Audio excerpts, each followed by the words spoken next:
Just yesterday morning, they let me know you were gone. Susan, the plans they made put an end to you. I walked out this morning and I wrote down this song. Just can't remember who to send it to. I've seen fire and I've seen rain. I've seen sunny days that I thought would never end. I've seen lonely times when I could not find a friend. But I always thought that I'd see you again.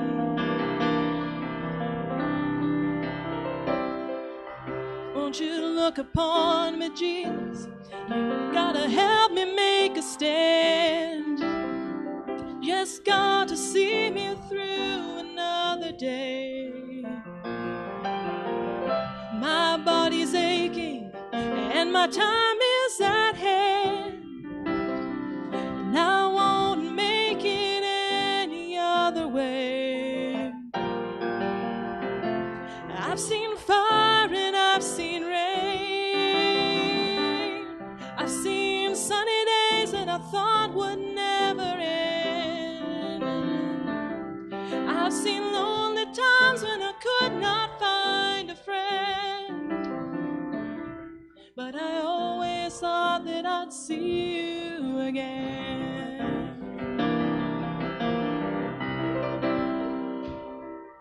Now I'm making my mind to an easy time. My back turns toward the sun.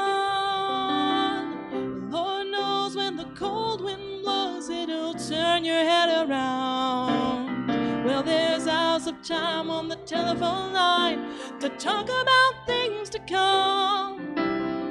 Sweet dreams and flying machines and pieces on the ground.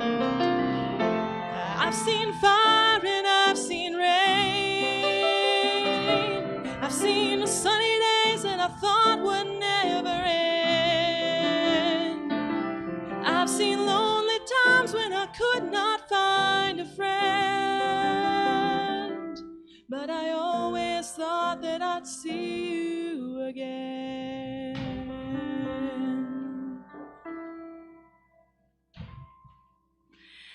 And we knew, did we not, that one day we would see each other again? We got an extra hour of sleep. The sun is shining. The church doors are open. It feels good, does it not? Yes, come into this house of hope and love, of peace and justice, of wholeness and healing. Come in where we welcome the certain and the seeking, the lifers and the newcomers, the beloved and the brokenhearted. All of you can find a home here at Throop, where we go love the world from the heart of Pasadena. We continue loving the world this week in many different ways. If you remember to scan in, and let's be honest, who did that when you came in this morning? Do you even know that there's a QR code? See, Matt, exactly. We just try to keep you open and wondering about the curiosities of church life. There is a way, believe it or not, to get the order of service digitally, and I think there's one more paper order of service on the patio, and I won't tell anyone if you jump up right now and try to be the one to get that one piece of paper. Uh-oh, Kate Bartlett has it, so you're going to have to wrestle with her when we welcome each other. But we do have ways for you to continue connecting with one another and with the greater community this week. And I guess if you don't have an order of service to find out what that is, you can ask me, but not right now. Or you can check our Tuesday tidings. And if you don't get our Tuesday tidings e-news, we invite you to sign up with our online guest book, and you'll get that. And you'll get an email from me welcoming you in to Throop. So each one of us is a light in the world, and the flame from our chalice symbolizes and reflects that light.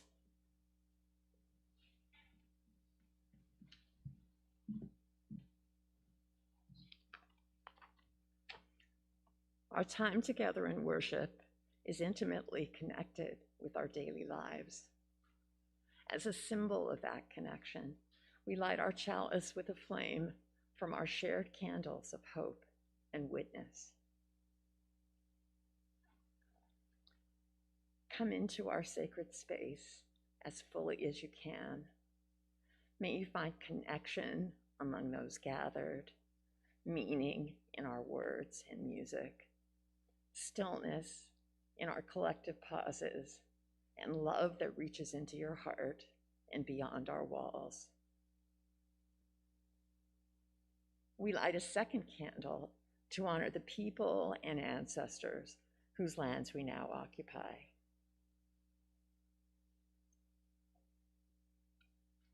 The land under and around Throop was once and is still the home of the Tongva people. May this knowledge and awareness lead us into seeking justice and equity for all. We light a third candle, symbolizing our watershed, the Arroyo Seco. May their waters continue to nourish life in our communities. We take a moment of silence, holding all of these in our hearts.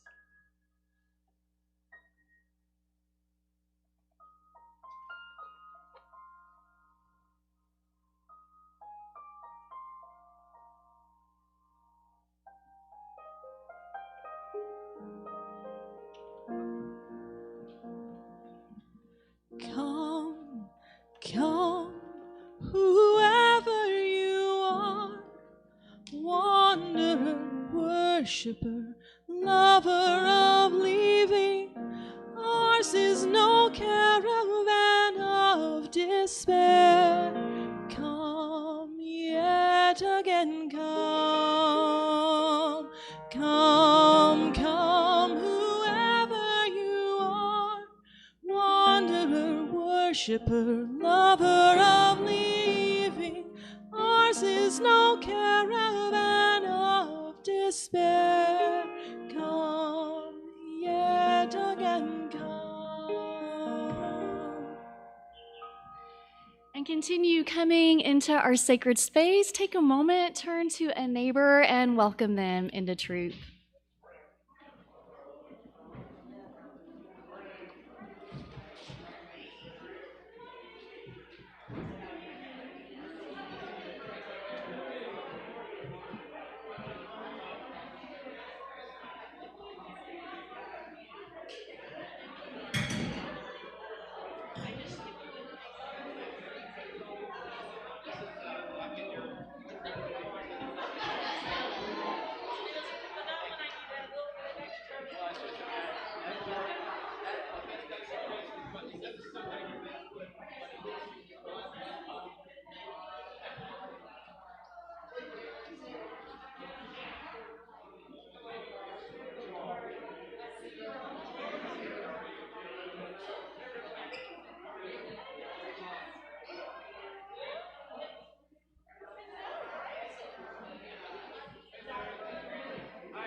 Come, come, whoever you are, wanderer, worshiper, lover of leaving.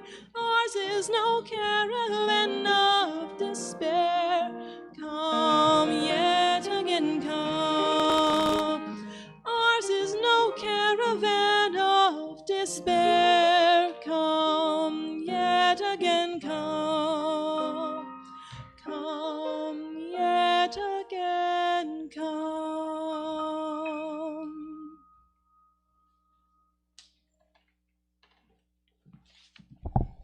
Good morning. I'm Terry Trendler. I'm the treasurer, and I'm fighting with my earrings. Okay. We have a congregational responsive reading written by Francis Weller, and the congregations, we give thanks for all that is our life. Everything possesses soul. The earth is a revelation offering itself to us in an astonishing array of beauty and suffering. We give thanks for all that is our life. What is required of us is living with a level of openness and vulnerability to the joys and sorrows of the world. We give thanks for all that is our life. Taking in the beauty of the land, as well as the great rips and tears in her skin, requires a psyche attuned to the living world and one engaged in the ongoing conversation with all things. We give thanks for all that is our life. Soul returns to the world when we attend to the rhythms of nature, when we nourish our friendships with time and attention, and in our daily participation with repairing the world. We give thanks for all that is our life.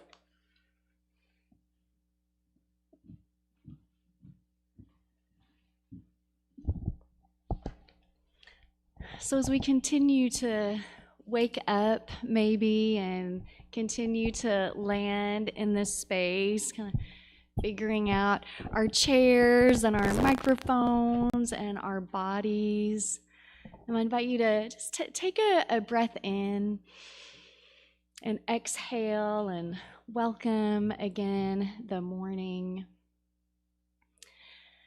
This month in worship, we're exploring the delicate and the really vibrant balance in our lives between the gifts of life and death.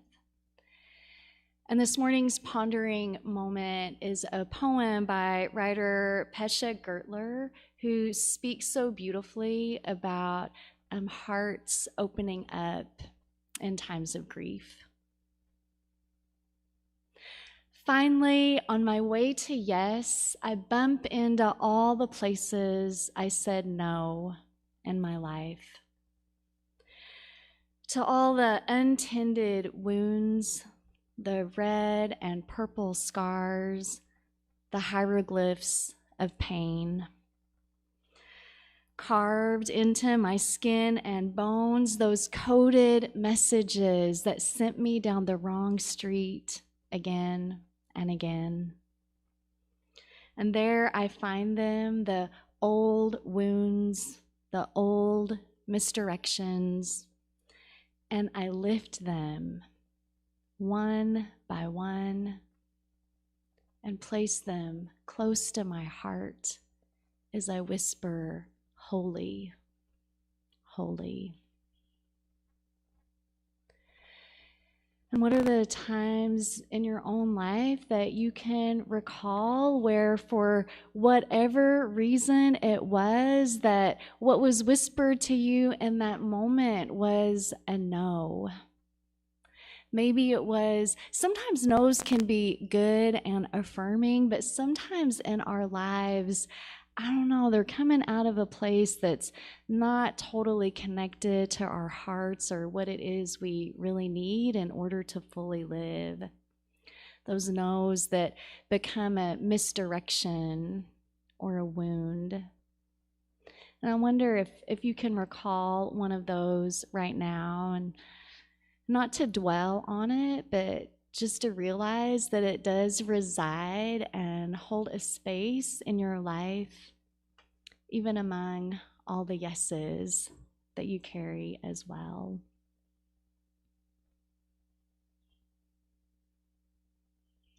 And part of our spiritual practice really is finding a way to live alongside of those no's, and we do that really beautifully as a collective community here. We encourage ourselves in that search and in that process. We encourage each other in our own growth. And every week we pause and have a moment of intentional gratitude for this community and our life together. And today, Harlow Robinson is going to share some words of gratitude with you all.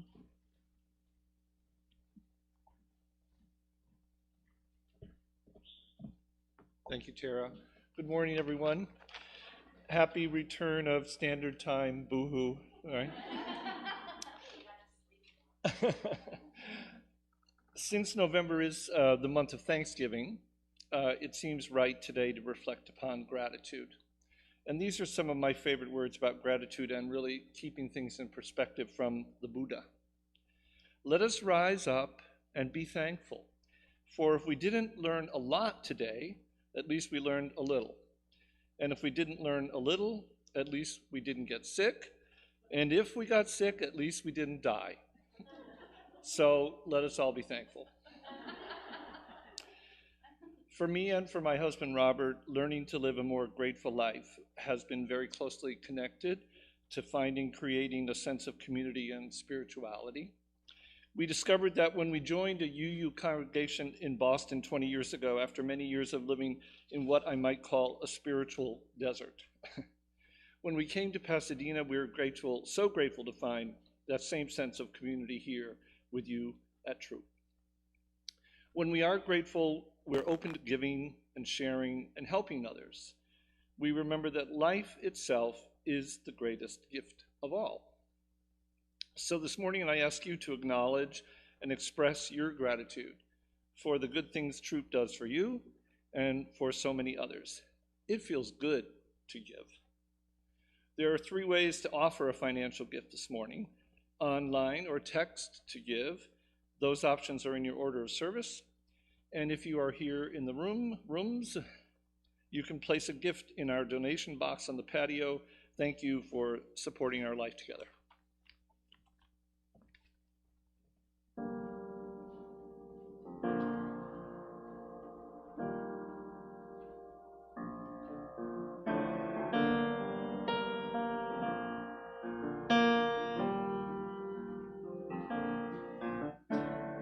It comes and goes in waves. It always runs back, but it's never quite the same. Well, I think there's something wrong with me. Got nothing to believe, can you see it on my face? I was going for the title, got hit by a tidal wave. Can't stay in the shallows, please tell me I won't wash away. When it pulls me under, will you make me stronger? Will you be my breath through the deep, deep water? Take me farther, give me one day longer. Will you be my breath through the deep, deep water? Deep water. Deep water. Ain't even scratched the surface, thinking I deserve the dream, but I don't deserve the hurting. I want the flame without the burning, but I can't find my purpose when I don't know what my worth is. I was going for the title, got hit by a tidal wave. Can't stay in the shallows, please tell me I won't wash away. When it pulls me under, will you make me stronger? Will you be my breath through the deep, deep water? Take me farther, give me one day longer. Will you be my breath through the deep, deep water? Deep water. Deep water. When I'm sinking like a stone, at least I know I'm not alone. When I'm sinking like a stone, at least I know I'm not alone. When it pulls me under, longer? Will you make me stronger? Will you be my breath through the deep, deep water? Take me farther, give me one day longer. Will you be my breath through the deep, deep water? Deep water. Deep water. It comes and goes in waves. It always runs back, but it's never quite the same.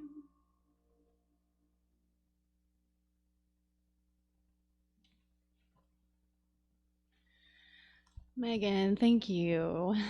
And for that reminder that if anyone in the room is feeling like you are about to be pulled under by a tidal wave, friends, we've got you.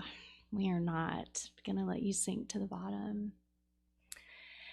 And we share in words of gratitude. If you have that elusive order of service, or if you've been here enough that you remember, or if you just want to shout out thanks, please say whatever words you will with me in this moment. For the ministries of the church and our community, we bless our offering with love and hope. And as we think about those tidal waves in our lives, as we think about gratitude, as we think about this community, this circle of care and love that holds us, our hearts and minds also turn to the earth that also holds us as best she can, and it's pretty darn good. And our commitment to hold and love our earth back. And again, the words are somewhere floating in cyberspace. Some of you know it by heart, and if these words are brand new to you, just let them wash over you. As members of the family of living beings on earth, we are guided by the Unitarian Universalist principle of respect for the interdependent web of all existence, of which we are a part. With hearts filled with love for it, eyes nurtured by its beauty, and minds ruminating on ways to protect its sacred and scarce resources, we promise to nurture the well-being of all life and of the planet itself. And as we think about all these, this sense of gratitude, this nurture we give to the planet and to ourselves, I invite you to move your mind and heart back just a few paces to when we were kind of recalling the no's that may have arisen at different times in our life that maybe put us on a path that wasn't necessarily the pathway most connected with our heart. And we know that those no's don't happen in isolation, that in some way as they happen to us that we are held. Right? We're held by circle of family or friends or church community. You may be held by that which you know as sacred. And so, who is a person, or what is an act? Or what's a word that brings you comfort, that tends to your wounds, that tends to you during the times of no in your life, and helps you understand those things to be holy? A person, an act, or a phrase. It can be as profound as whatever it is you know as sacred in the world. It can be as close to your heart as a companion animal, and all things in between. And once you have that kind of in your mind or in your heart, I invite you, just as you feel comfortable, to come up to this round table beside me And we have strips of ribbon, blue and red and pink, symbolizing just like the flow in our veins. And I invite you to write that down on a piece of ribbon. And if you need to write it in code, we won't try to decipher that for you, but just as you feel called to.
Comfort me, comfort me, comfort me, oh my soul. Comfort me, comfort me, comfort me, oh my soul. Sing with me, sing with me, sing with me, oh my soul. Sing with me, sing with me, sing with me, oh my soul. Speak to me, speak to me, speak to me, oh my soul. Speak to me, speak to me, speak to me, oh my soul.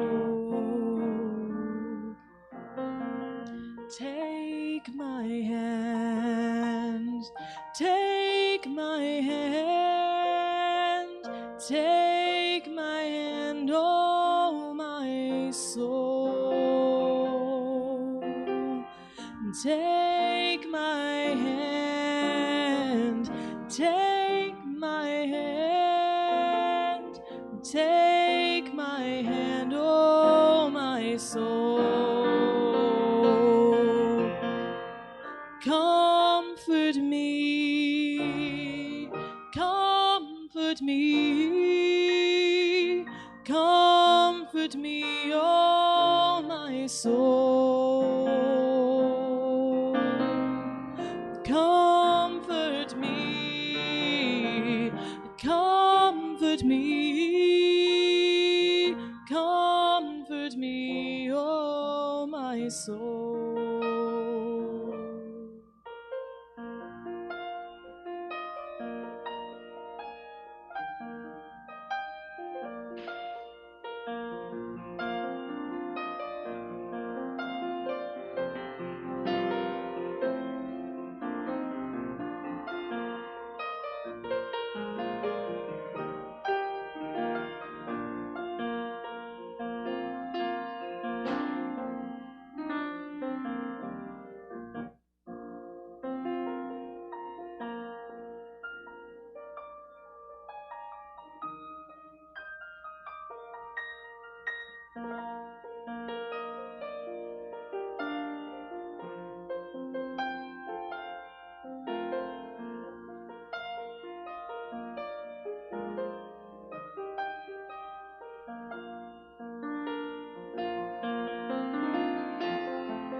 comfort me, comfort me, comfort me, oh my soul.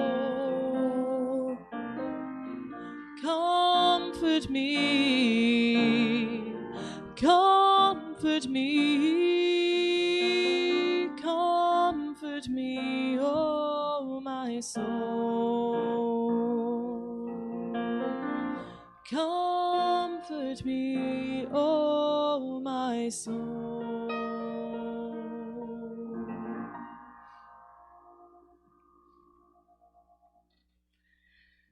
Last week, a friend of mine told me about a 19th century girl who found comfort strolling along the beach with her father. And these weren't ordinary sunset beach strolls. Her name was Mary Anning, and it turns out that she had a real knack for finding things just under the surface of the sand. Mary and her father searched for fossils. So they would see them right under the sand along the beach. They would scoop them up. Her father had taught her how to carefully clean them, and he would sell them in his shop in town. So at age 12, Mary discovered and dug up, believe it or not, a 17-foot skeleton. And it looked so odd and strange that the people in town thought she had found the remains of a monster. They just had no idea what this thing was.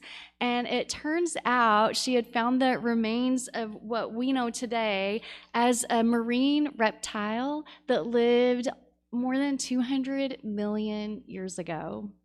I know. So not now, but when you go home, you might want to Google Mary Anning. She's one of the first, maybe the first woman identified fossil collector and expert.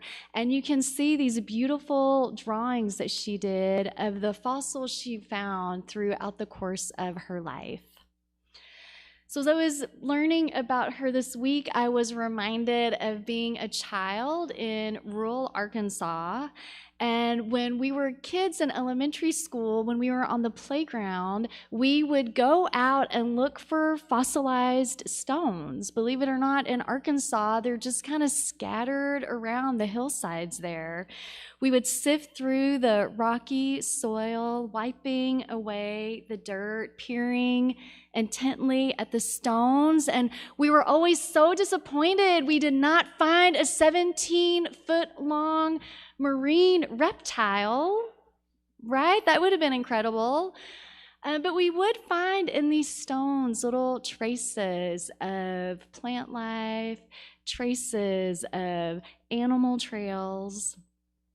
And holding them in our hands, we would just gaze with amazement and wonder at these reminders of a life that once was, and the reminder of the certainty of death. So if death is not your go-to cocktail party conversation topic, you're not alone. More than half the people in the United States want to talk about absolutely anything else except death. And if you are someone who is longing to become more fluent in the language of death, Rachel, right here in the front, and our friend Charles and our intern Greg, they are going to start leading a death cafe soon. And it's just a kind of round circle conversation where you can bring up your fears and curiosities and wonder just about all aspects of death and how it moves in your life or what your fears are around that. So like the yeses and nos that we thought about, like the wounds, like the comforts that are now braided so beautifully into this collective ribbon, like the delicate lines on the stone that reminds us of a life that once was. Life and death are so intricately woven together. shaping our lives. We don't need to look any further than the earth around us to remind us of this. If after worship you take a stroll through the patio or take a peek in Throop Learning Garden, you will see evidence of the cycle of life and death all around you. You'll see perennials going dormant for winter months. You'll notice seed stalks have sprung up and the seeds are drying and ready to be food this winter for birds and insects. And just like Earth's natural cycles, life and death, joy and sorrow, they flow out of our lives, marking our own internal rhythmic seasons. So think about the ways that you have experienced death and loss in your life.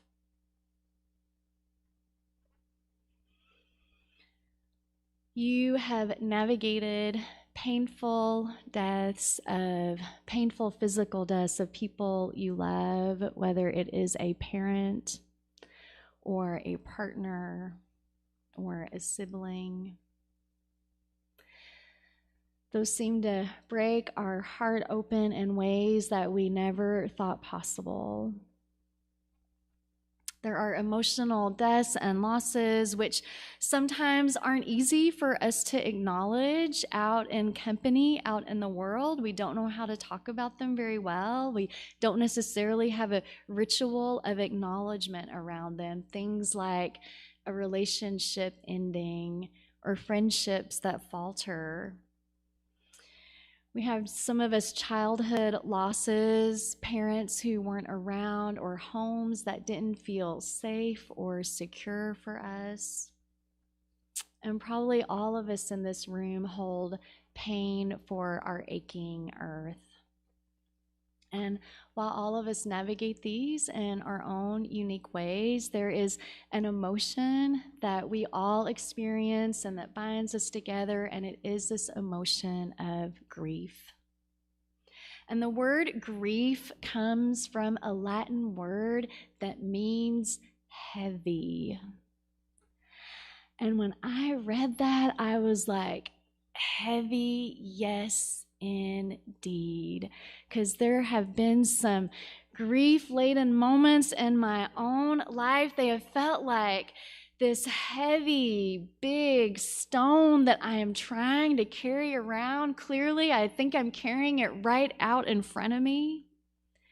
And the lines of loss are delicately outlined on the surface of that big, heavy stone.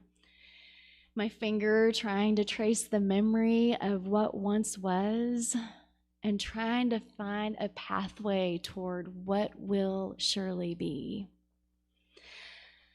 All too often when dealing with grief, that stone I'm carrying out in front of me, it gets so heavy and I feel like it is going to pull me down toward the ground. And when it feels like that, the air could be made up of molasses. It is so hard to move through. My eyes seem like they are looking through haze, and it is hard to imagine ever coming back into some sort of lighter space that I'm ever going to be able to put that stone down. One of you recently described to me your own experience of pain and loss, and you said, it's like a field of muck. And there you are, you find yourself right in the middle of this field of muck, and at some point you are going to be able to make it across to the other side. Of course you will, but in the moment it seems so far away, and you just don't know how you're going to get there. And when you find your own self in these moments of grief, of loss, of sorrow, I'm wondering where it resides in you. Does it reside in your head? Do you feel it most closely in your heart? Do you look around and realize it's being engraved on your skin? Will it be in your stomach? That's where mine is. I carry it right there. Francis Weller, who identifies himself as a soul activist, I think maybe that's something we can try on for ourselves, being a soul activist, says that grief isn't something that we just experience and then let go, and then experience again and let it go again, but that the sorrows continually reside within us. And the gravity and the weight of those sorrows is just felt really deeply in our bones. And a part of our spiritual work is learning how to just gently carry grief, sorrow, disappointment alongside us, try to not trip over it every time we encounter it. Not collapsing underneath the weight of it, but really letting it open up for us a new way to encounter our lives. And so my guess is that if we really turned to a neighbor and opened up, and don't worry, introverts in the room, we are not going to do that today. But my guess is if we turned to each other, we would realize that just beneath the surface, that all of us are carrying our own little pile of grief stones. And they come in all shapes and sizes. Some of them are really tiny, and others are medium-sized, and some of them weigh a ton and want to drag us down into the ground. There are imprints of love and loss, of hope and possibility too, of disappointment and sorrow. It is all in there, and it's visible to us as we trace their outlines. And as we take a look at our collection of stones there in all these different sizes and think about how they have moved in our lives, we might be surprised to realize that ones that were once so heavy we didn't know how we were going to carry it, they're actually almost light now, believe it or not.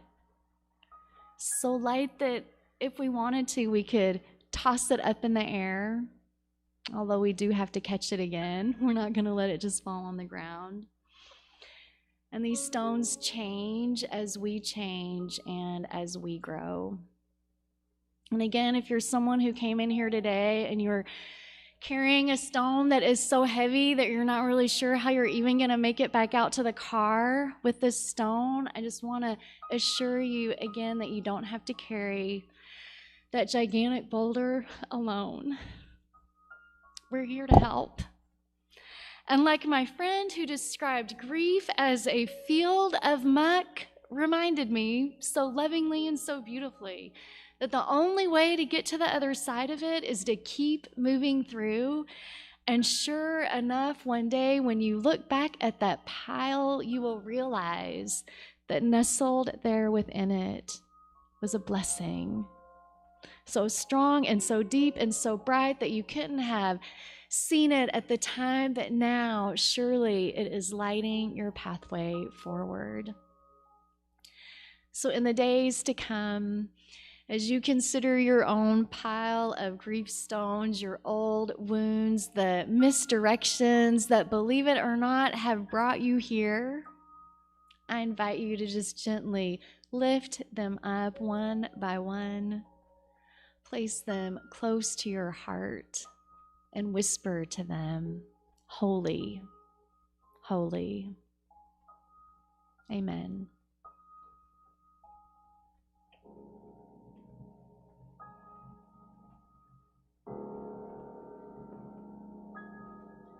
My life flows on in endless song above earth's lamentation. I hear the real, though far off hymn that hails a new creation. Through all the tumult and the strife, I hear the music ringing. It sounds an echo in my soul. How can I keep from singing?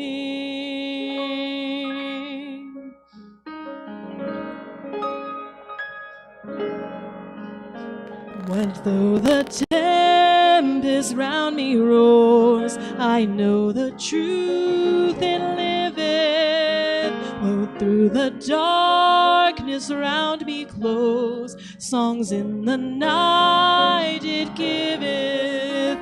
No storm can shake my inmost calm, while to that rock I'm clinging. Since love entails the heaven and earth, how can I keep from singing?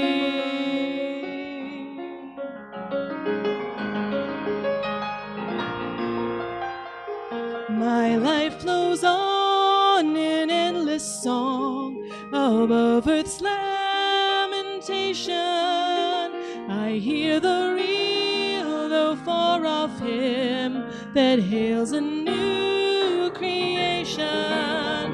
Through all the tumult and the strife, I hear the music ringing. It sounds an echo in my soul. How can I keep from singing? How can I keep from singing? How can I keep from singing?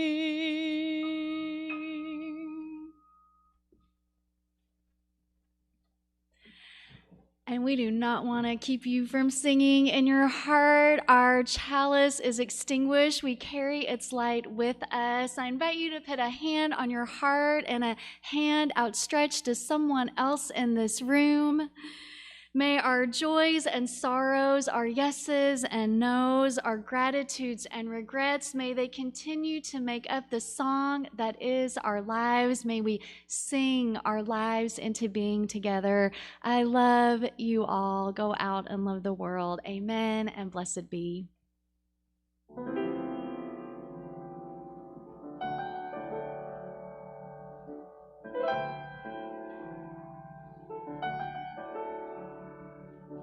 Child, I know you're weary and your eyes want to close, and the days are getting longer. We're not getting any stronger. Trust me, we all know. But lie in my arms while you're sleeping and think of the rivers you've crossed. I'll tell you the dreams I've been keeping for moments like this, when your hope is lost. Hear my song, it'll help you believe in tomorrow. Hear my song, it'll show you the way you can shine. Hear my song, it was made for the times when you don't know where to go.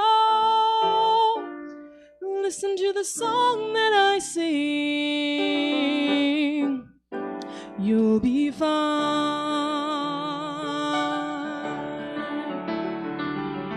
Child, I know you're frightened and your throat's parched and dry, but trust in Mama's singing and the gift tomorrow's bringing. Trust it, don't ask why. Just lie in my arms and I'll tell you the things that you know but forget, the lies no one ever could sell you. I know that it's hard, but don't give up yet. Hear my song, it'll help you believe in tomorrow. Hear my song, it'll show you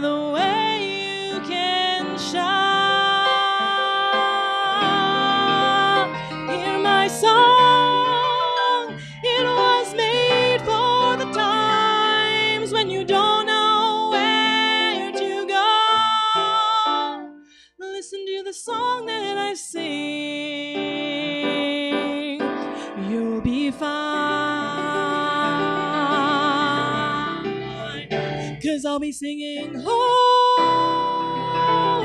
on, hold tight. I know it's dark right now, but you'll find somehow that soon there will be light. Hold on, hold fast. That's not enough for some, but trust the light will come and we'll get past. Safe at last, hear my song. It'll help you get through till tomorrow. Hear my song. It'll help us survive all the pain. Hear my song. It's the one thing I have that has never let me down. Listen to the song that I sing. Listen to the words in my heart. Listen to the hope I can bring, and we'll start to grow and shine. Listen to the song that I sing, and trust me,